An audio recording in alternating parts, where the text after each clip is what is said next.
ಹೆಸರು ಲಕ್ಷ್ಮೀ ಶಿವಲಿಂಗಪ್ಪ. ನಾನು 7ನೇ ತರಗತಿಯಲ್ಲಿ ಓದುತ್ತಿದ್ದೆ. ನಾನು ಓದುತ್ತಿದ್ದ ಶಾಲೆ KHPS ಚನ್ನಬಸವೇಶ್ವರ. ವರ್ಷಕ್ಕೆ 3 ಪ್ರಯೋಗಗಳು. ನಾನು ಇಂದು ಮಾಡುತ್ತಿರುವ ಪ್ರಯೋಗ ಕಂಪಿಸುವ ತಟ್ಟೆಯು ನೀರಿನಲ್ಲಿ ಅಲೆಗಳನ್ನು ಉಂಟು ಮಾಡುತ್ತದೆ. ಬೇಕಾಗುವ ಸಾಮಗ್ರಿಗಳು: 1 ಚಮಚ, ಪ್ಲೇಟ್ ಮತ್ತು ನೀರು. ಮಾಡುವ ವಿಧಾನ: ತಟ್ಟೆ ಒಳಗೆ ನೀರನ್ನು ಹಾಕುತ್ತೇನೆ.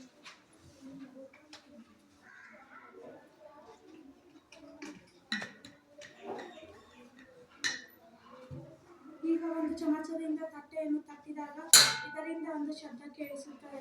ಮತ್ತೊಂದು ಕಡೆ ತಟ್ಟಿದಾಗ ನೀರಿನ ಅಲೆಗಳನ್ನು ಕಾಣಬಹುದು. ನೀರಿನ ಅಲೆಗಳು. ಇದರಿಂದ ತಿಳಿಯುವುದೇನೆಂದರೆ ತಟ್ಟೆ ಕಂಪಿಸಿದಾಗ ಅದು ನೀರಿನ ಕಣಗಳನ್ನು ಶಕ್ತಿ ನೀಡುತ್ತದೆ. ಆ ಶಕ್ತಿಯು ಒಂದು ಕಣದಿಂದ ಮತ್ತೊಂದು ಕಣಕ್ಕೆ ಸಾಗಿಸುತ್ತದೆ. ಇದನ್ನು ಅಲೆಗಳ ಪ್ರಸರಣ ಎನ್ನುವರು. ಧನ್ಯವಾದ.